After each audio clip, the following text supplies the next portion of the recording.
Hi, I'm Patrick. This is Steven. That is Tiffany. And that is Crimson down there at the end. We're at the Cloak and Blaster. We just got done playing Gugong. By TMG. Join us for Gugong that.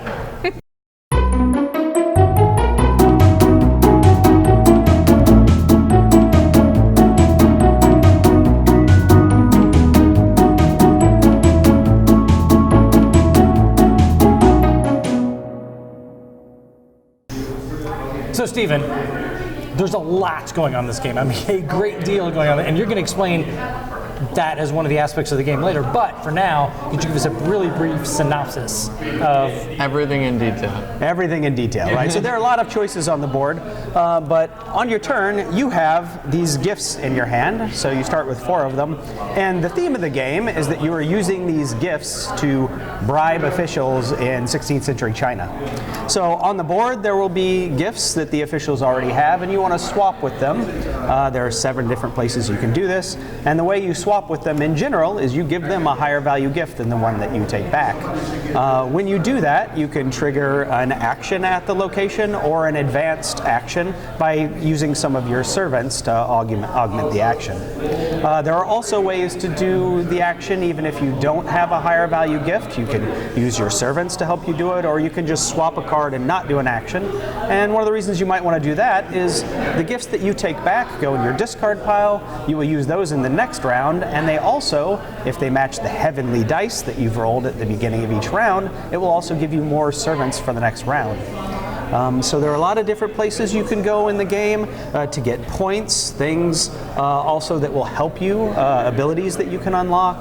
And there's also the central board, which is the Palace of Heavenly Purity. That's right. Where you have to get up the track all the way to visit the Emperor by the end of the game, because if you do not do that and you don't visit the Emperor, you cannot win. You automatically lose. Exactly. So, Steven, if you could pick out one thing that you liked the most about. So this section of the board with the decrees, which is what I was talking about, that had the different kind of abilities that you could unlock. I like those abilities. Some of them are just for final scoring, but others help you as you play the game. I like that those are there, and I also like that they are kind of randomly chosen, and it mixes up the game every time that you play. Tiffany, tell us something about the game from your perspective.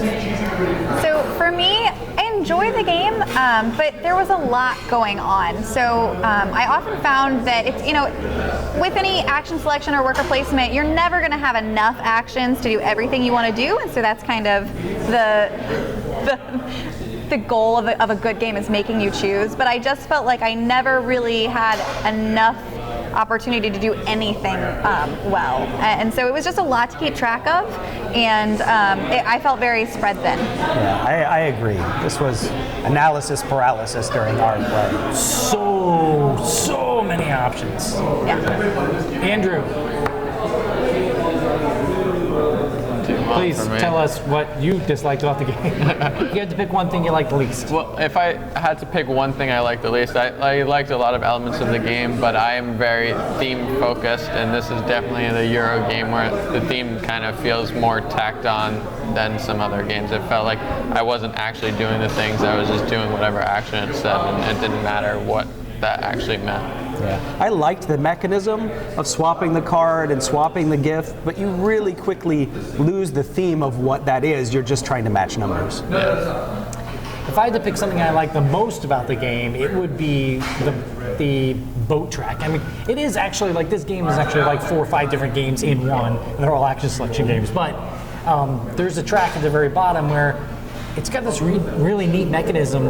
You put your guys on the boat and it moves to the next place, and you're trying to get it to land on the place that you need that gives you either the victory points that you're looking for, or the double player power that you're looking for, or one of the other abilities.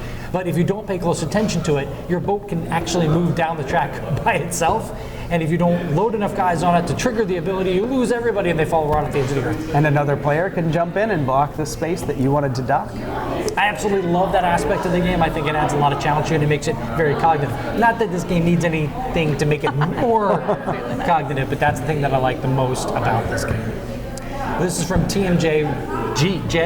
Tasty Minstrel Games. That's a G then. It's a G. Games. That's Tasty Minstrel Games. We're at the Cloak and Blaster. Thank you very, very much for watching. Join us for the next episode of what are we? I'm Just not Got doing well. Played. That's right. Just got played. That's a J. That is a J.